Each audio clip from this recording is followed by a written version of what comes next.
मेरे बाबा तुझे याद करूं. ഓം ശാന്തി. 26/1/21 ബാബ പറയുന്നു, മധുരമായ കുട്ടികളെ, ബ്രഹ്മബാബ ശിവബാബയുടെ രഥമാണ്. രണ്ടുപേരുടെയും ഒരുമിച്ചുള്ള പാർട്ടാണ് നടക്കുന്നത്. ഇതിൽ അല്പം പോലും സംശയം വരാൻ പാടില്ലാത്തതാണ്. ചോദ്യം: മനുഷ്യർ ദുഃഖങ്ങളിൽ നിന്നും മുക്തമാകുന്നതിനായി ഏതൊരു യുക്തിയാണ് രചിക്കുന്നത്? അതിനെ മഹാപാപം എന്നാണ് പറയുന്നത്. ഉത്തരം: മനുഷ്യർ ദുഃഖിതരാകുമ്പോൾ സ്വയം തന്നെ കൊല്ലുന്നതിന് അനേകം ഉപായങ്ങൾ രചിക്കുന്നു. ജീവഘാതം ചെയ്യുന്നതിനെക്കുറിച്ച് ചിന്തിക്കുന്നു.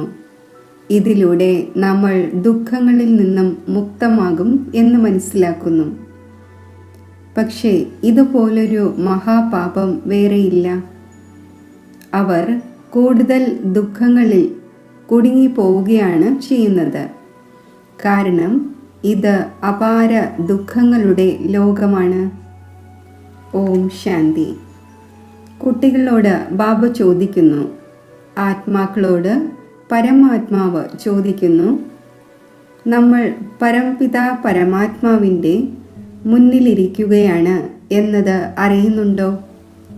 ആ ഒന്നിന് സ്വന്തം രഥമില്ല, അതായത് ശരീരമില്ല.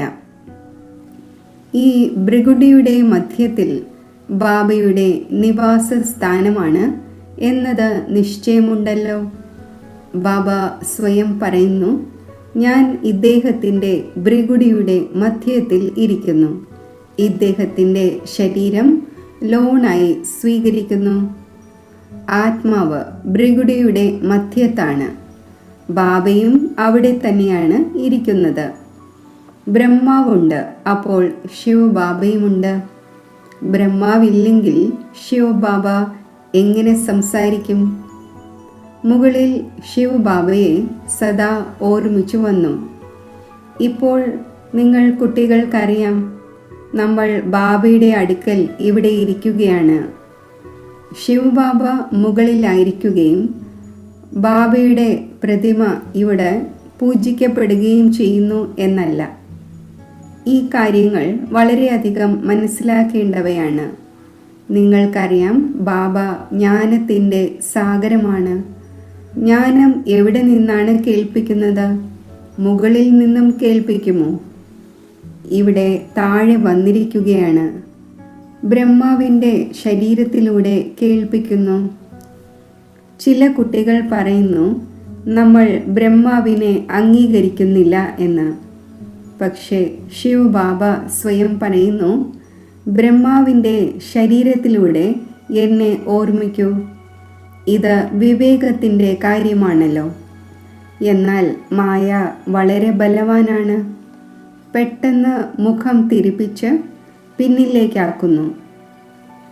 ഇപ്പോൾ നിങ്ങളുടെ കഴുത്ത് ശിവബാബ മുന്നിലോട്ടാക്കി. മുന്നിൽ ഇരിക്കുകയാണ്. പിന്നെ ബ്രഹ്മാവ് ഒന്നും തന്നെയല്ല എന്ന് ആരാണോ മനസ്സിലാക്കുന്നത്, അവരുടെ ഗതി എന്താകും? ദുർഗതി പ്രാപിക്കുന്നു. ജ്ഞാനം ഒട്ടും തന്നെയില്ല. മനുഷ്യർ ഓ ഗോഡ് ഫാദർ എന്ന് വിളിക്കുന്നുമുണ്ട്. പിന്നെ ആ ഗോഡ് ഫാദർ കേൾക്കുന്നു. ലിബറേറ്റർ വരൂ, മുക്തിദായക വരൂ എന്ന് ആ ഒന്നിനോട് പറയുന്നുവല്ലോ. അതോ അവിടെ ഇരുന്ന് ലിബറേറ്റ് ചെയ്യുമോ? കൽപ്പകൽപ്പങ്ങളിൽ പുരുഷോത്തമ സംഗമയുഗത്തിൽ തന്നെയാണ് ബാബ വരുന്നത്. ആരിലാണോ വരുന്നത് ആ ഒന്നിനെ തന്നെ മാറ്റിക്കളയുകയാണെങ്കിൽ എന്തു പറയുവാനാണ്? നമ്പർ 1 തമോ പ്രധാനം. നിശ്ചയം ഉണ്ടായിട്ടും മായ പൂർണ്ണമായും മുഖം തിരിക്കുന്നു. അത് പൂർണ്ണമായും വർത്ത് നോട്ട് എ പെന്നി, അതായത് ചില്ലി കാശിന് വിലയില്ലാത്തതാക്കി മാറ്റുന്നു.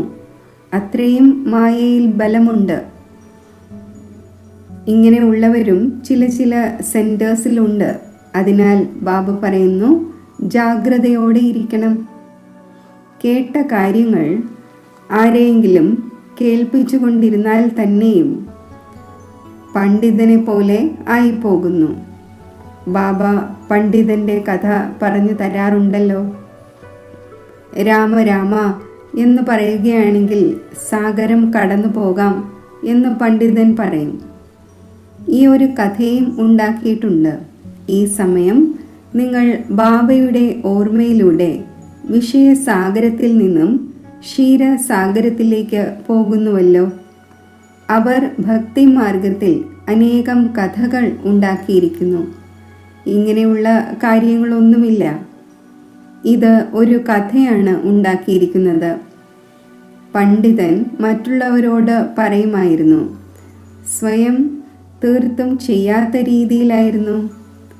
സ്വയം വികാരങ്ങളിൽ പോയിക്കൊണ്ടിരിക്കുകയും മറ്റുള്ളവരോട് നിർവികാരിയാകൂ എന്ന് പറയുകയുമാണെങ്കിൽ അവരുടെ എന്ത് പ്രഭാവമുണ്ടാകുവാനാണ്? ഇങ്ങനെയും ബ്രഹ്മകുമാർ കുമാരിമാരുണ്ട്. സ്വയം നിശ്ചയമില്ല, മറ്റുള്ളവരെ കേൾപ്പിച്ചുകൊണ്ടിരിക്കും. അതിനാൽ ചിലയിടങ്ങളിൽ കേൾപ്പിക്കുന്നവരേക്കാൾ കേൾക്കുന്നവർ തീവ്രമായി പോകുന്നു. ആരാണോ വളരെയധികം സേവനം ചെയ്യുന്നത്, ആരാണോ വളരെ പേരുടെ സേവനം ചെയ്യുന്നത്, അവർ തീർച്ചയായും പ്രിയപ്പെട്ടവരാകുമല്ലോ. അസത്യമായ പണ്ഡിതൻ ഇറങ്ങിയിരിക്കുകയാണെങ്കിൽ അയാളെ ആര് സ്നേഹിക്കും? പിന്നെ പ്രാക്ടിക്കലിൽ ആരാണോ ഓർമ്മിക്കുന്നത് അവരുടെ നേർക്കായിരിക്കും സ്നേഹമുണ്ടാകുന്നത്. നല്ല നല്ല മഹാരഥികളെയും മായ വിഴുങ്ങിക്കളയുന്നു. വളരെ പേർ വിഴുങ്ങപ്പെട്ടു. ബാബയും മനസ്സിലാക്കിച്ചു തരുന്നു, ഇപ്പോൾ കർമാതീത അവസ്ഥ ഉണ്ടായിട്ടില്ല. ഒരു ഭാഗത്ത് യുദ്ധമുണ്ടാകും, മറുഭാഗത്ത് കർമാതീത അവസ്ഥയുണ്ടാകും. പൂർണ്ണമായും കണക്ഷനുണ്ട്. പിന്നെ യുദ്ധം പൂർത്തിയാകുമ്പോൾ ട്രാൻസ്ഫർ ആകും. ആദ്യം രുദ്രമാല ഉണ്ടാകുന്നു. ഈ കാര്യങ്ങൾ മറ്റാരും അറിയുന്നില്ല. നിങ്ങൾ മനസ്സിലാക്കുന്നുണ്ട്, വിനാശം മുന്നിൽ നിൽക്കുകയാണ്. ഇപ്പോൾ നിങ്ങൾ മൈനോറിറ്റിയാണ്, അവരാണ് മെജോറിറ്റി. അപ്പോൾ നിങ്ങളെ ആരംഗീകരിക്കും? എപ്പോഴാണോ നിങ്ങളുടെ അഭിവൃദ്ധി ഉണ്ടാകുന്നത്, പിന്നെ നിങ്ങളുടെ യോഗബലത്തിലൂടെ വളരെ പേർ ആകർഷിക്കപ്പെട്ടു വരും. എത്രത്തോളം നിങ്ങളിൽ നിന്നും തുരുമ്പ് മാറിക്കൊണ്ടിരിക്കുന്നോ അത്രയും ബലം നിറഞ്ഞുകൊണ്ടിരിക്കും. ബാബ എല്ലാം അറിയുന്നവനാണ് എന്നല്ല, ഇവിടെ വന്ന് എല്ലാവരെയും നോക്കുന്നു, എല്ലാവരുടെയും അവസ്ഥകളെയും അറിയുന്നു. ബാബ കുട്ടികളുടെ അവസ്ഥ അറിയുകയില്ലേ? എല്ലാം അറിയാൻ കഴിയുന്നു. ഇതിൽ അന്തര്യാമിയുടെ ഒരു കാര്യവുമില്ല. ഇപ്പോഴാണെങ്കിൽ കർമാതീത അവസ്ഥ ഉണ്ടായിട്ടില്ല. ആസുരീയ സംസാരവും പെരുമാറ്റവും മറ്റുമെല്ലാം പ്രസിദ്ധമാകുന്നു. നിങ്ങൾക്ക് ദേവതാ പെരുമാറ്റം ഉണ്ടാക്കണം. ദേവതമാർ സർവഗുണ സമ്പന്നമാണല്ലോ.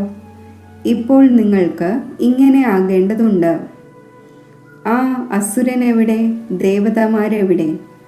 എന്നാൽ മായ ആരെയും വിടുന്നില്ല. തൊട്ടാവാടിയാക്കി മാറ്റുന്നു, പൂർണ്ണമായും കൊന്നുകളയുന്നു. 5 പടികളുണ്ടല്ലോ.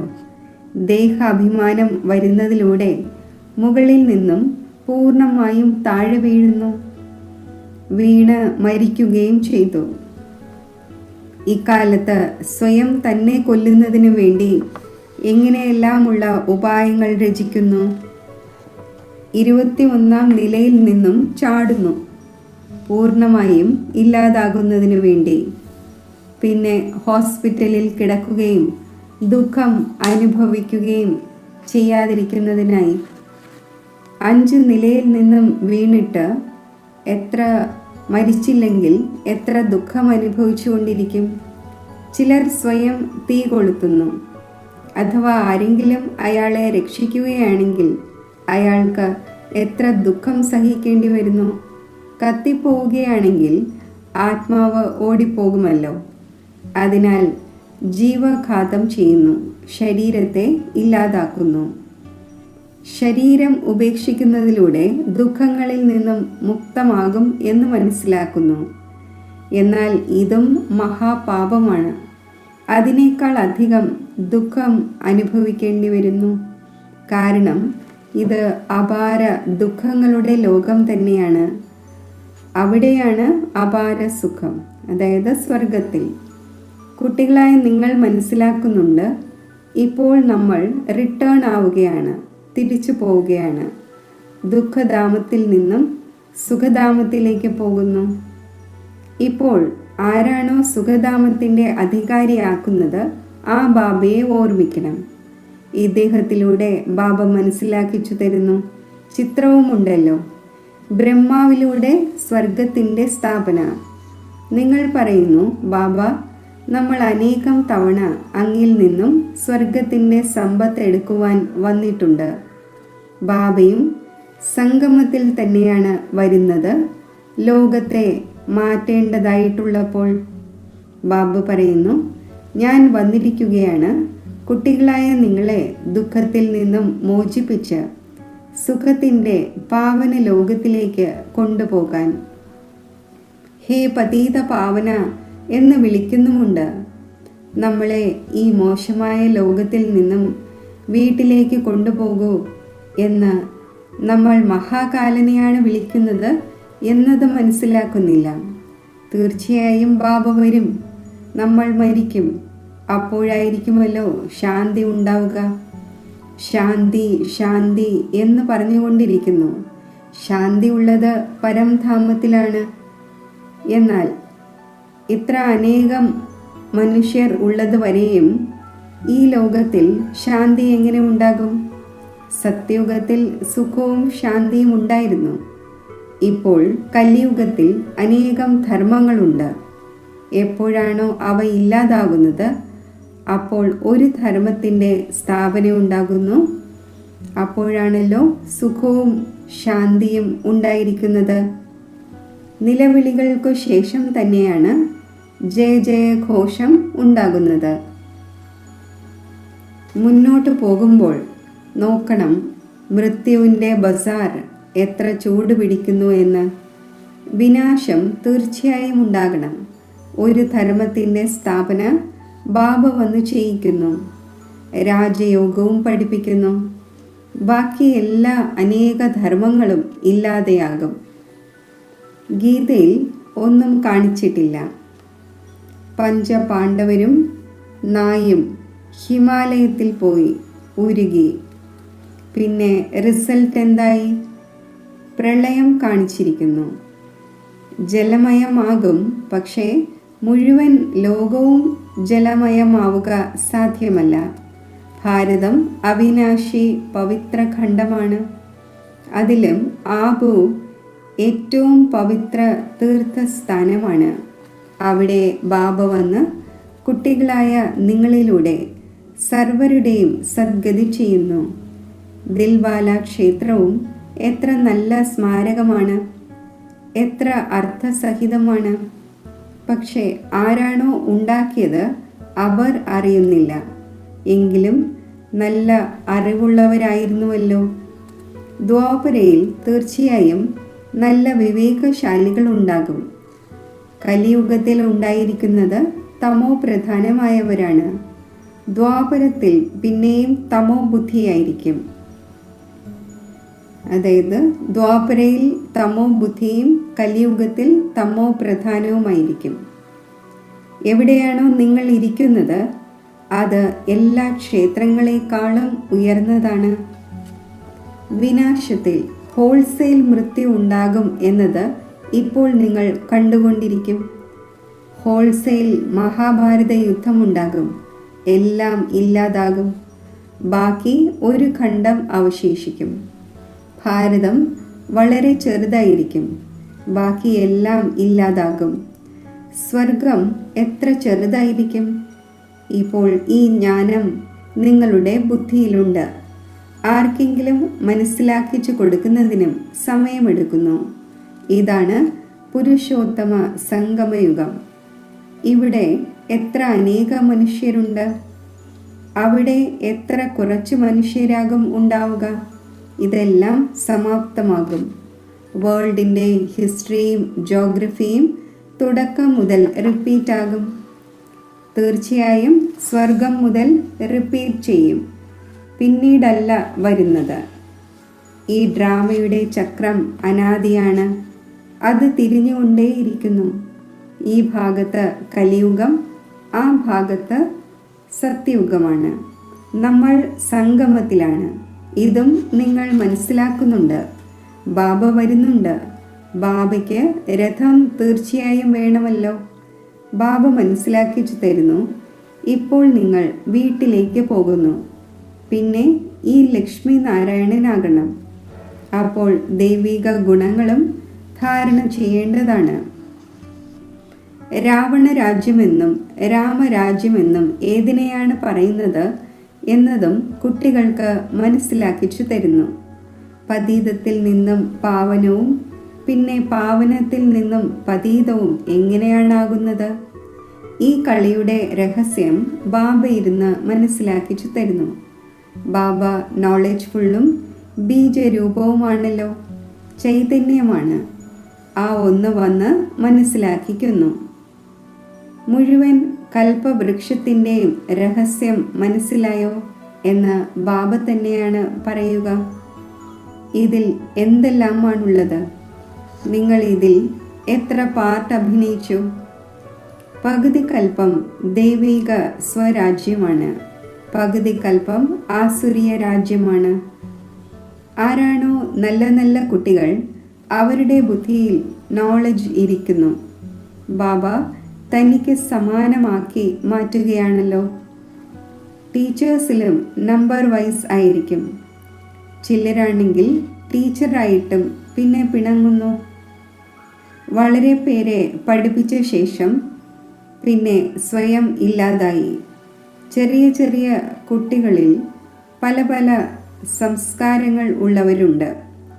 ചിലരാണെങ്കിൽ നോക്കൂ, നമ്പർ 1 ചെകുത്താനാണ്. ചിലർ പിന്നെ ദേവസ്ഥാനത്ത് പോകാൻ യോഗ്യരാണ്. പലരും ജ്ഞാനവും എടുക്കുന്നില്ല, തൻ്റെ പെരുമാറ്റവും നല്ലതാക്കുന്നില്ല. സർവർക്കും ദുഃഖം തന്നെ കൊടുത്തുകൊണ്ടിരിക്കുന്നു. ഇതും ശാസ്ത്രങ്ങളിൽ കാണിച്ചിട്ടുണ്ട്. അസുരൻ വന്ന് ഒളിച്ചിരിക്കുകയായിരുന്നു. അസുരനായി എത്ര പ്രയാസങ്ങൾ കൊടുക്കുന്നു. ഇതെല്ലാം ഉണ്ടായിക്കൊണ്ടിരിക്കുന്നു.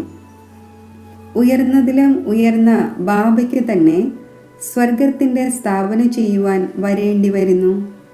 മായയും വളരെ ബലവാനാണ്. ദാനം നൽകുന്നു, എന്നിട്ടും മായ ബുദ്ധിയെ തിരിക്കുന്നു. മായ തീർച്ചയായും പകുതി ഭക്ഷിക്കും.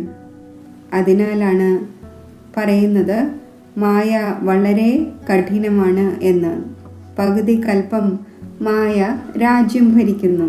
അപ്പോൾ തീർച്ചയായും അത്രയും ഗുസ്തിക്കാരനായിരിക്കുമല്ലോ. മായയോട് തോൽക്കുന്നവരുടെ അവസ്ഥ എന്തായി പോകും?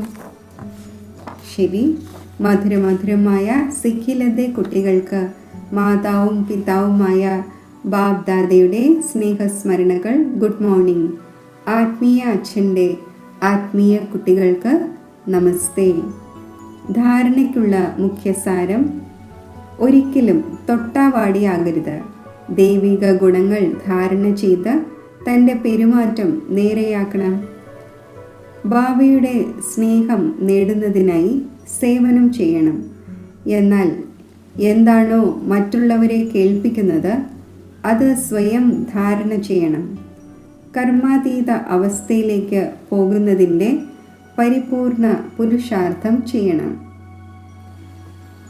വരദാനം: പ്രയത്നത്തിനും മഹാനതയ്ക്കും ഒപ്പം ആത്മീയതയുടെ അനുഭവം ചെയ്യിക്കുന്ന ശക്തിശാലി സേവാധാരിയായി ഭവിക്കട്ടെ. ഏതെല്ലാം ആത്മാക്കൾ താങ്കളുടെ സമ്പർക്കത്തിൽ വരുന്നുവോ അവരെ ആത്മീയ ശക്തിയുടെ അനുഭവം ചെയ്യിക്കൂ. ഇങ്ങനെയുള്ള സ്ഥൂലവും സൂക്ഷ്മവുമായ സ്റ്റേജ് തയ്യാറാക്കൂ. അതിലൂടെ വരുന്ന ആത്മാക്കൾ തൻ്റെ സ്വരൂപത്തിൻ്റെയും ആത്മീയതയുടെയും അനുഭവം ചെയ്യട്ടെ. ഇങ്ങനെയുള്ള ശക്തിശാലി സേവനം ചെയ്യുന്നതിനു വേണ്ടി സേവാധാരികളായ കുട്ടികൾ വ്യർത്ഥ സങ്കല്പത്തിൻ്റെയും വ്യർത്ഥ വാക്കിൻ്റെയും വ്യർത്ഥ കർമ്മത്തിൻ്റെയും ചഞ്ചലതയ്ക്കും ഉപരിയായി ഏകാഗ്രതയോടെ, അതായത് ആത്മീയതയിൽ ഇരിക്കുന്നതിൻ്റെ വ്രതം എടുക്കേണ്ടി വരും. ഈ വ്രതത്തിലൂടെ ജ്ഞാനസൂര്യൻ്റെ തിളക്കം കാണിക്കുവാൻ സാധിക്കും. സ്ലോഗൻ: ബാബയുടെയും സർവരുടെയും ആശീർവാദങ്ങളുടെ വിമാനത്തിൽ പറക്കുന്നവർ തന്നെയാണ് പറക്കുന്ന യോഗി.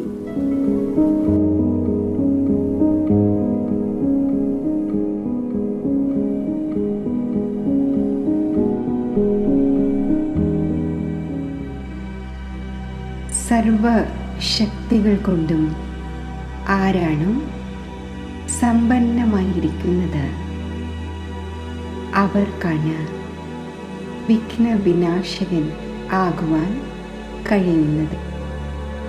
ബാബ പറയുന്നു, ഒരു ശക്തിയെങ്കിലും കുറവുണ്ടെങ്കിൽ വിഘ്നവിനാശകൻ ആവുക പ്രയാസമാണ്. സർവശക്തി സമ്പന്നം ആകുന്നതിനായി സദാ ഈ സ്മൃതി വയ്ക്കണം. സർവശക്തിവാനായ ബാബ സദാ എൻ്റെ കൂടെയുണ്ട്. ഞാൻ വിഘ്നവിനാശകനാണ്. മനസ്സിൽ ഈ സങ്കല്പങ്ങൾ രചിക്കൂ. ഞാൻ തിളങ്ങുന്ന ചൈതന്യ മണി മസ്തകമധ്യത്തിൽ വിരാജിക്കുന്നു.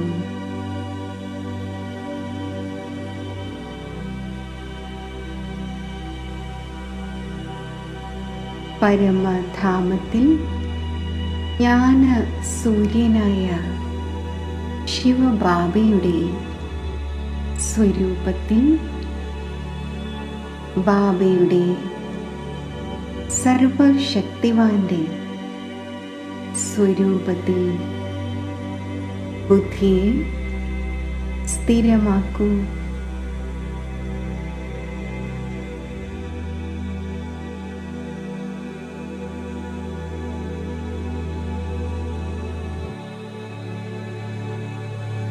ശിവബാബയിൽ നിന്നും സർവശക്തികളുടെയും കിരണങ്ങൾ താഴേക്ക് വരുന്നു. ആ കിരണങ്ങൾ ആത്മാവിൽ നിറയുന്നു.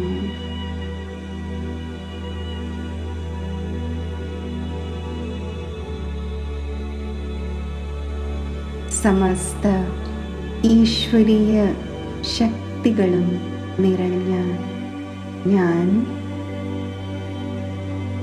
മാസ്റ്റർ സർവശക്തിവാൻ ആകുന്നു.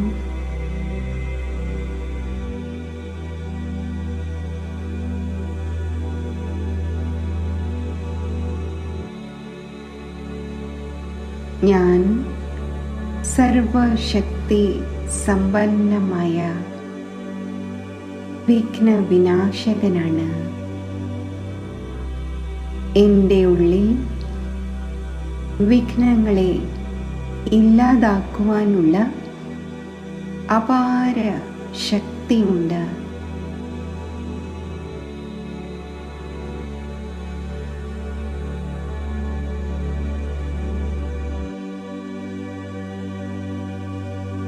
സർവശക്തിവാന്റെ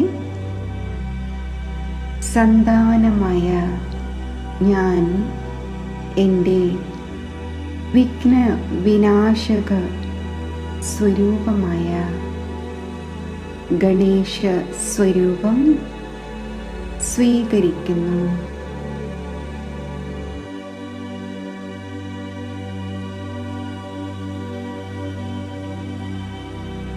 ബുദ്ധിരൂപി നേത്രത്തിലൂടെ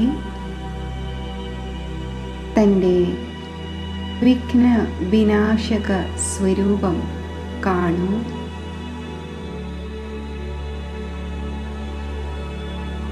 മുകളിൽ ബാബയുടെ സർവശക്തി സ്വരൂപം, താഴെ ഞാൻ വിഘ്ന വിനാശക സ്വരൂപത്തിൽ സ്ഥിതി ചെയ്യുന്നു.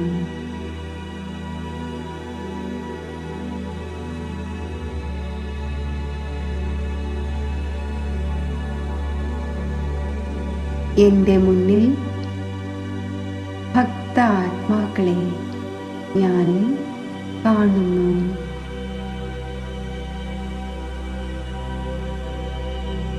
ഭക്തരായ ആത്മാക്കൾ വിഘ്ന വിനാശകന്റെ ഗുണങ്ങൾ പാടി വിഘ്നം ഹരിക്കുവാനായി യാചിക്കുന്നു.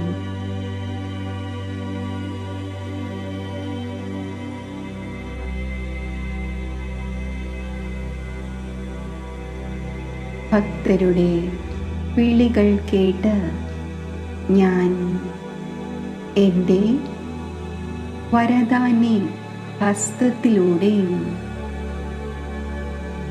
മസ്തകത്തിലൂടെയും ശക്തിശാലി കിരണങ്ങൾ ഭക്തരിലേക്ക് പ്രസരിപ്പിക്കുന്നു.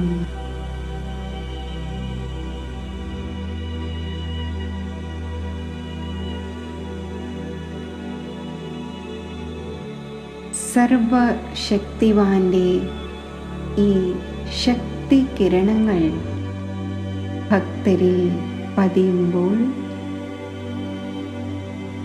അവരുടെ വിഘ്നങ്ങളെല്ലാം ഇല്ലാതാവുന്നു.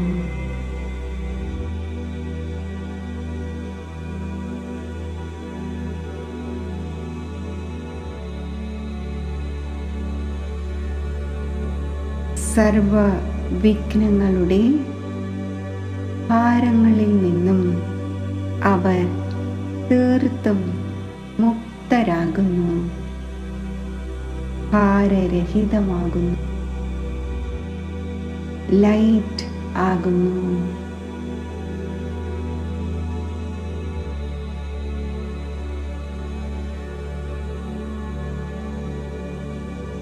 അവരുടെ ചിത്തം ശാന്തമായിക്കൊണ്ടിരിക്കുന്നു.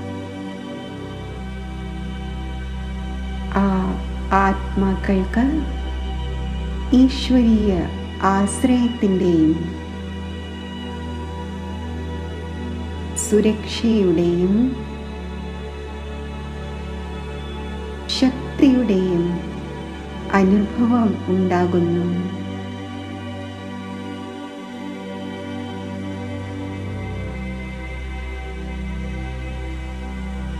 തൻ്റെ ഇഷ്ടദേവസ്വരൂപം അവർ അനുഭവിച്ച് സർവശക്തികളും നേടി സന്തോഷിക്കുന്നു.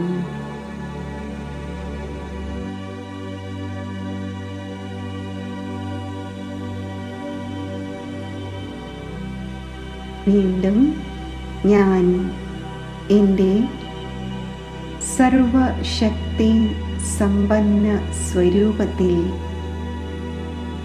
മാസ്റ്റർ സർവശക്തിവാൻ സ്വരൂപത്തിൽ സ്ഥിതി ചെയ്യുന്നു.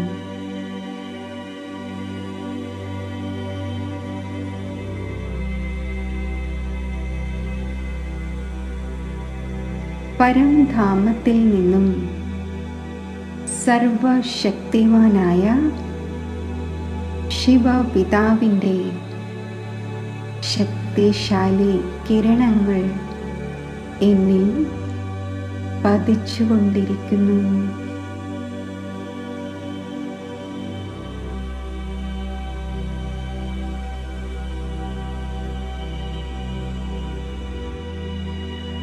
ആ സർവശക്തികളും സ്വീകരിച്ച് ഞാൻ മുഴുവൻ ലോകത്തിലേക്കും ഈശ്വരീയ ശക്തിയുടെ പ്രകാശകിരണങ്ങൾ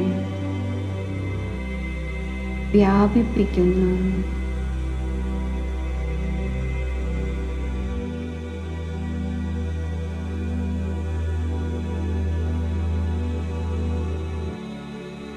സർവ ആത്മാക്കളിലും ഈ സർവശക്തികളുടെയും കിരണങ്ങൾ എത്തിച്ചേരുമ്പോൾ അവരും വിഘ്നമുക്തമാകുന്നു,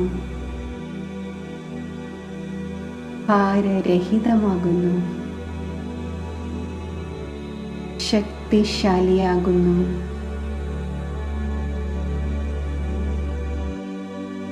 ബാബയോടൊപ്പം സമസ്ത ലോകത്തിലെയും വിഘ്നങ്ങൾ വിനാശമാക്കുന്ന എൻ്റെ വിഘ്ന വിനാശക സ്വരൂപത്തിൽ